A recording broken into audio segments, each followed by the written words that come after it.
You walk into a job interview. Before you've said your name, before you've shared your experience, before you've had a chance to impress anyone with your credentials, the decision is already 70% made. Not based on your resume, not based on your qualifications, based on the story your face told in the first 3 seconds. Confidence or desperation? Competence or confusion? Leadership or liability? Your face answered all these questions before anyone asked them, and most people don't even realise they failed the interview in the parking lot when they walked in wearing their stress, their doubt, their imposter syndrome, like a mask they forgot they put on. Think about the strongest person you know. Not the richest, not the loudest, but the strongest. Watch their faces in different situations. Crisis hits. Their expression stays steady. Someone insults them, they might even smile slightly. Great news arrives, they show controlled pleasure, not desperate relief. They've learned something most people never figure out. Your face is your greatest asset, or your biggest liability. And you can choose which one. You know what fascinated me when I started paying attention to really successful people? It wasn't their words. It wasn't their strategy. It wasn't even their confidence. It was their faces. The absolute control they had over every muscle, every expression, every micro movement. I remember sitting in a meeting years ago watching a CEO get absolutely destroyed by his board.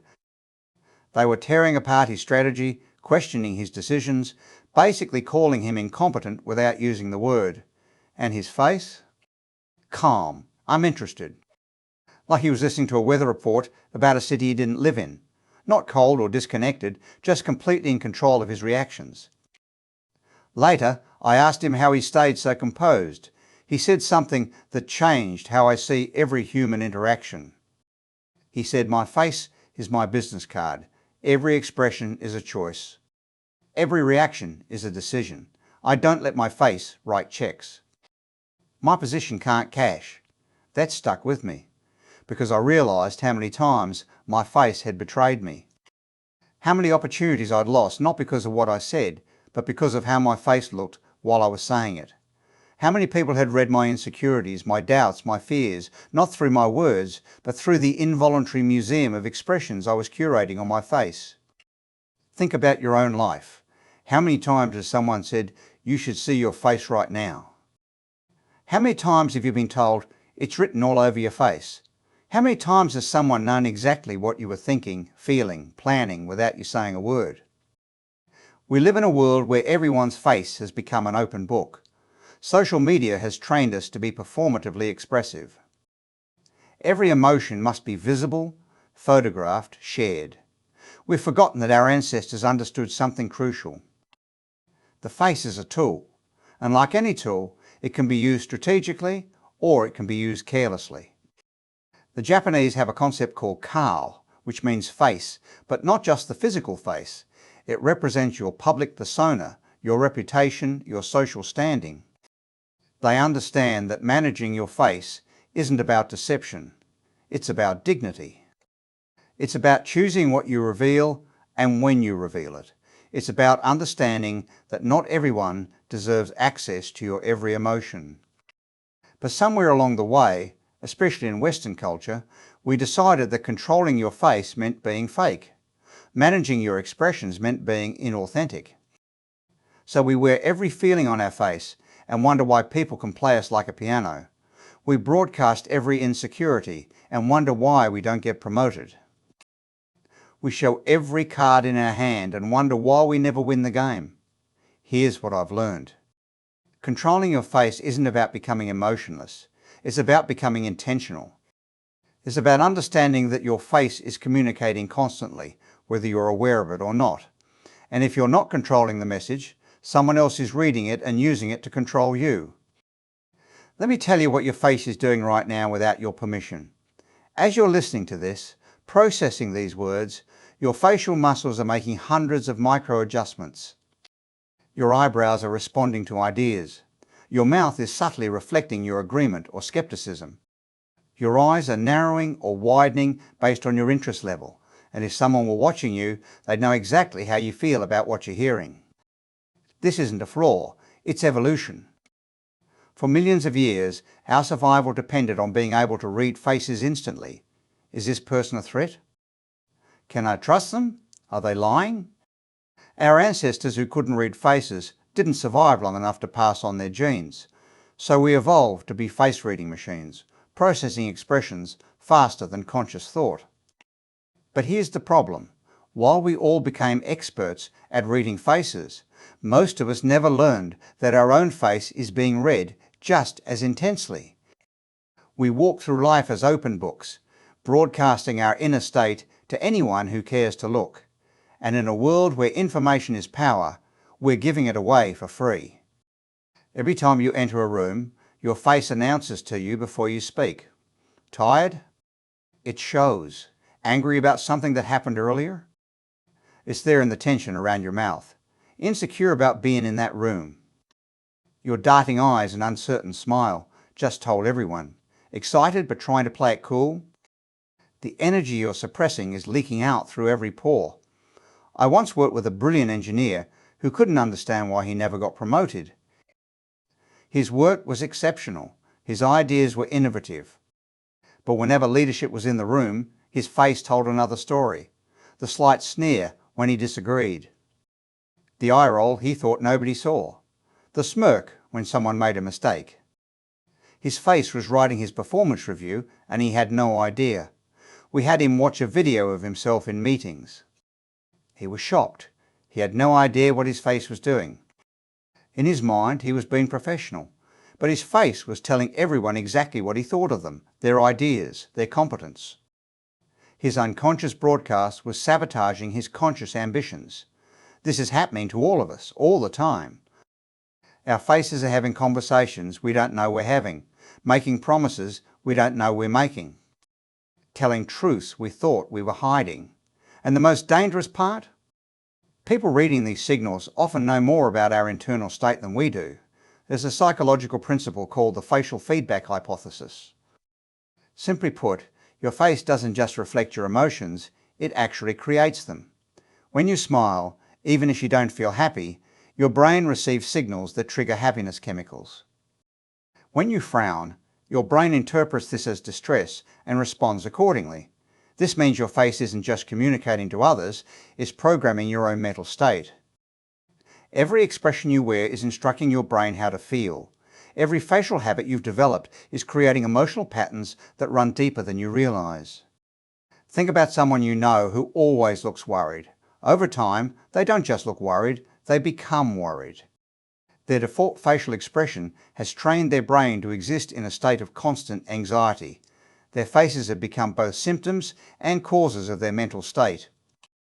Now think about someone who always seems calm, collected, confident. It's not that they don't experience stress or doubt, but their facial discipline prevents those temporary feelings from becoming permanent states. They've learnt that controlling their face helps them control their internal experience. This is why actors studying method acting spend so much time on facial work. They know that if they can master the expressions of confidence, their body will begin to feel confident.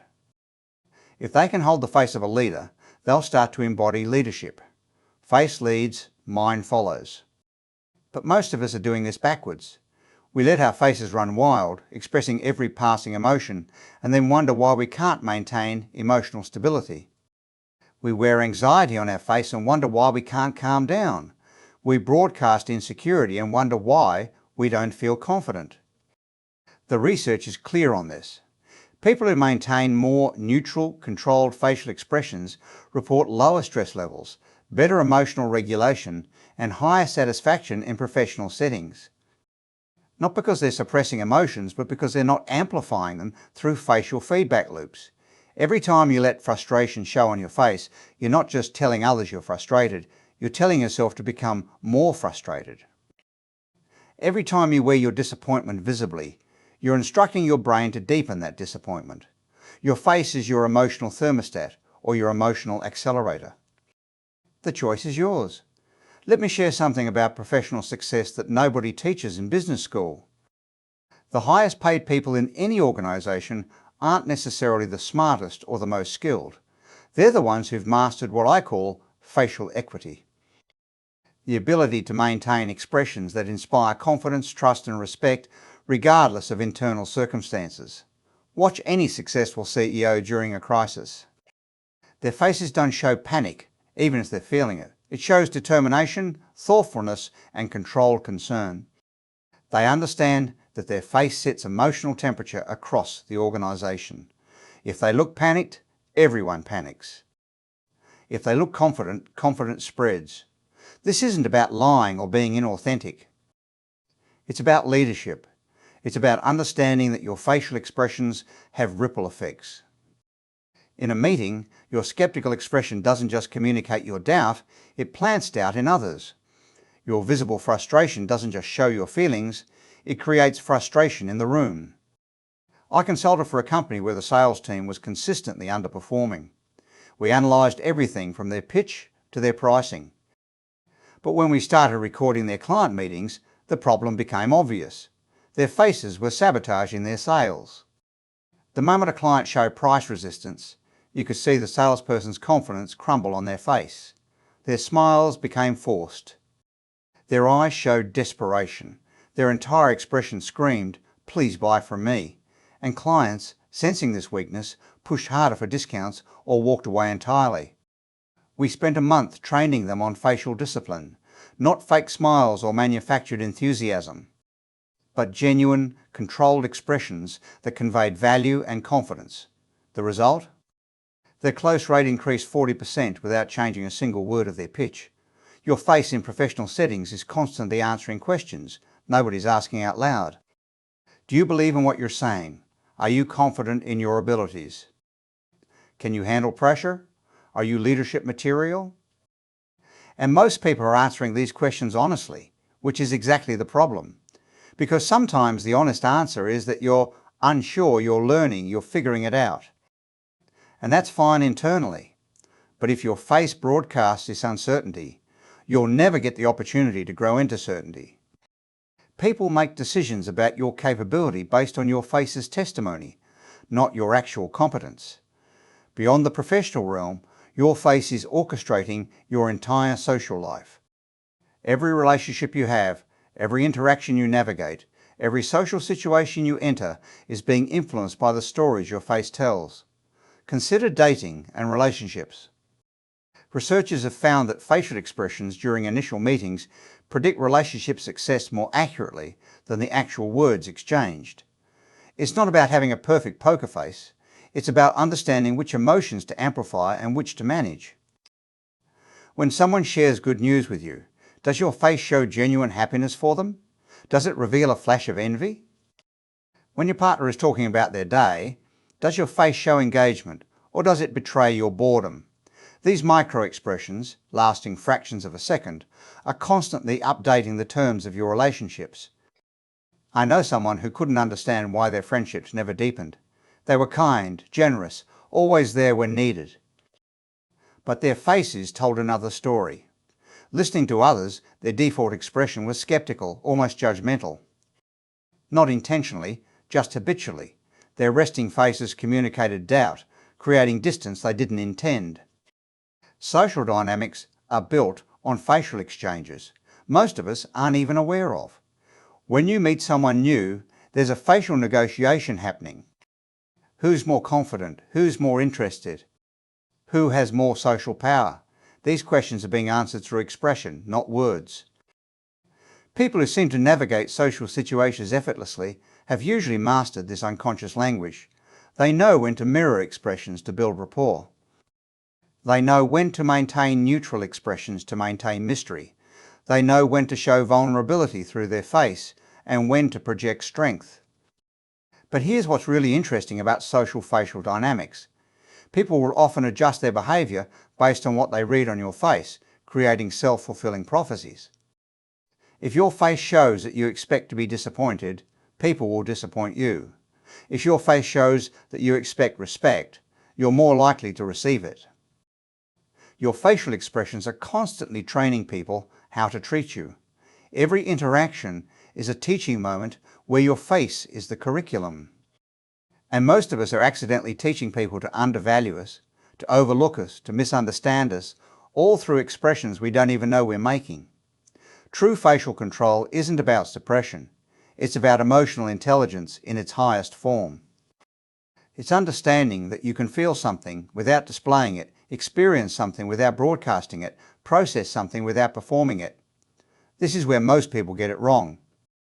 They think controlling your face means becoming stone-faced, emotionless, robotic. But that's not control. That's just another form of unconscious expression. Real facial control is about choice and appropriateness. When someone shares tragic news, your face should show appropriate concern. When celebrating success, genuine joy is powerful. The key word is appropriate. Most of us overexpress or underexpress because we're not actually choosing our expressions. They're choosing themselves based on habit and conditioning. Emotional intelligence through facial control means understanding the impact of your expressions on others. When someone is sharing vulnerability with you, your face needs to create safety, not judgment. When someone is excited, your face can either amplify their joy or deflate it. You're constantly either contributing to or detracting from the emotional ecosystem around you. I learned this lesson powerfully when a mentor told me that my face was making me unapproachable. I thought I was just focused, concentrated on my work, but my focused face looked angry, dismissive, bothered. People literally avoided bringing me ideas or asking questions because my face said, "Don't bother me," even when my mind was open and eager for collaboration. This is emotional intelligence. Understanding that your internal experience and your external expression don't have to match, and sometimes shouldn't, not as deception, but as consideration. Not as fakeness, but as social responsibility. Your face affects everyone around you, whether you acknowledge it or not. Most emotionally intelligent people have learned to use their faces as tools of influence and connection. They can calm a room with their expressions. They can inspire confidence with their eyes. They can communicate complex understanding with subtle shifts in their features. They've turned their face into an instrument of emotional architecture, building the feelings they want to create in any situation. Now here's the challenging part. Most of our facial expressions are unconscious habits formed over decades. You have a thinking face, a listening face, a stressed face, and you've been wearing these same expressions so long that they feel like who you are. But they're not who you are, they're just patterns you've repeated until they became automatic. Breaking these patterns requires first becoming aware of them. And this is uncomfortable, really uncomfortable. Because suddenly you're conscious of something that's been unconscious your entire life. You start catching yourself mid-expression. You notice your face doing things you never knew it did. I recommend what I call expression auditing.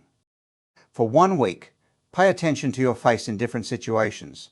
Notice what it does when you're in meetings, when you're in traffic, when you're talking to different people. Don't try to change it yet, just notice. You'll be amazed at what you discover. Most people find they have expressions they had no idea about. The contempt that flashes when certain topics come up. The fear that shows when authority figures are present. The sadness that lingers even when they're supposed to be happy. These unconscious patterns had been shaping their life in ways they never imagined. Once you're aware, you can start making choices. This isn't about constant control or exhausting vigilance. It's about identifying the expressions that serve you and the ones that sabotage you. It's about gradually replacing destructive patterns with intentional ones. Start with your resting face. What does your face do when you're not actively expressing anything? For most people, their resting face tells a story they don't intend. Resting my worried face. Resting an angry face. Resting sad face. These become the baseline that people read as your personality. Developing a neutral, pleasant resting face isn't vanity, it's strategy. It means that your starting point in any interaction is neutral to positive, rather than something you have to overcome. It means people approach you without preconceived emotional barriers. It means you're not fighting uphill before you even begin. Mastering your facial expressions is ultimately about presence.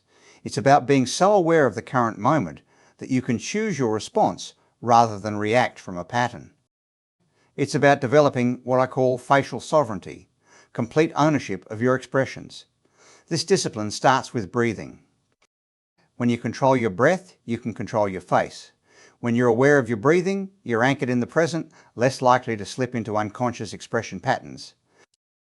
Every controlled breath is a moment to choose your face rather than let it choose itself. Practice in low-stakes situations first. When you're alone, watching TV, reading, working, notice your face and consciously choose neutral expressions. This isn't about being blank, it's about being intentional. You're training your facial muscles to respond to your conscious choice rather than unconscious habit.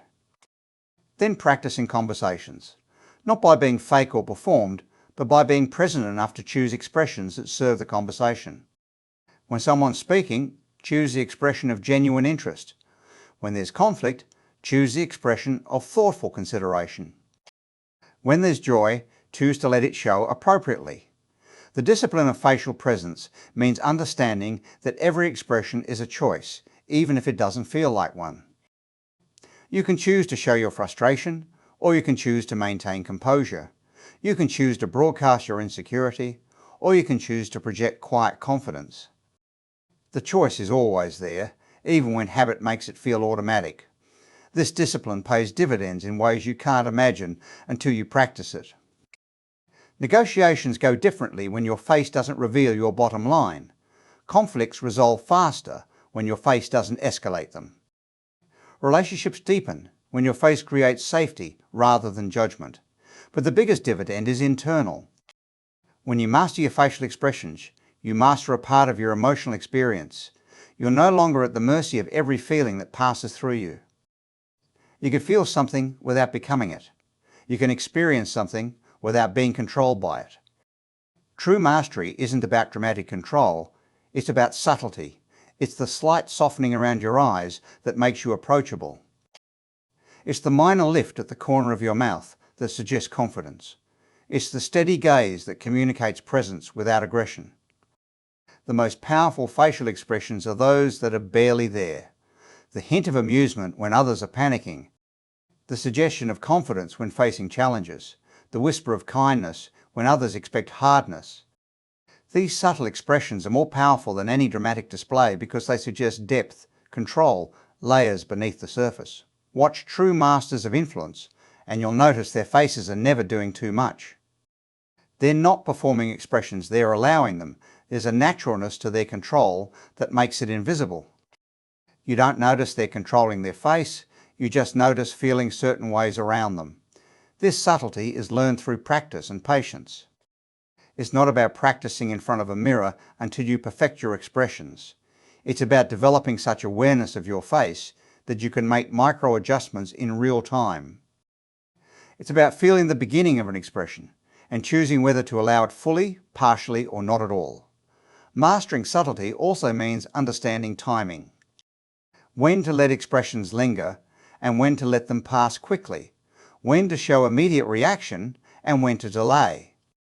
When to match others' expressions and when to maintain your own. These timing choices are as important as the expressions themselves. In high-stakes situations, subtlety becomes your superpower.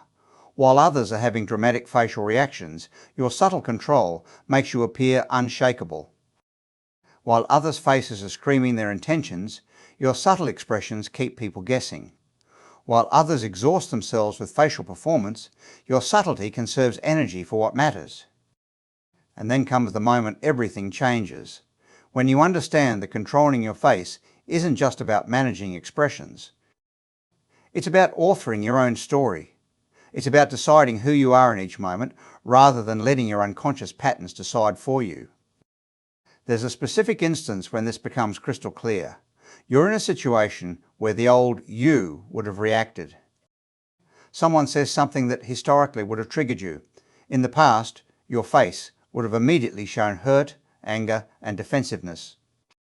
But this time, something different happens. You feel the emotion rise. You sense your facial muscles beginning their familiar pattern. But then, in that split second between feeling and expression, you make a choice. You choose a different face. Not a fake face, not a mask, but a conscious choice about which truth to express. Maybe choose curiosity over anger. Maybe you choose amusement instead of offence. Maybe choose compassion over judgment. And in that moment, you realise that you're not just controlling your face. You're controlling your entire experience of reality. The person waiting for your usual reaction doesn't get it. The situation that always played out the same way suddenly goes differently. The dynamic that seemed fixed suddenly shifts. And you understand that your face has been the author of your limitations, and now it can be the author of your freedom. This is when you discover that your face isn't just communicating to others, it's communicating to the universe. Every expression is a request. Every facial habit is an invitation for certain experiences. When you change your face, you change what life brings you. So here we are, at the end of this conversation, but really at the beginning of your awareness. You now know something that most people will never understand. Your face is not just a passive display of your emotions. It's an active creator of your reality. Every expression you choose is a vote for the person you're becoming. Every moment of facial discipline is an investment in your future influence. Every conscious choice about what to show and what to withhold is a step toward mastery of your own existence. This isn't about becoming someone you're not. It's about finally becoming who you are, deliberately, intentionally, powerfully. It's about understanding that your face has been writing checks on your behalf, and now it's time to review the account. Control your face, and you control the narrative. Control the narrative, and you control the outcomes. Control the outcomes, and you control your destiny. It all starts with a simple recognition that your face is speaking constantly, and you get to choose what it says. The mirror isn't showing you who you are. It's showing you who you've been unconsciously choosing to be. And starting right now, in this moment, you can make different choices. You can author different expressions. You can create different realities. Your face is your interface with the world. Make it intentional. Make it powerful. Make it yours.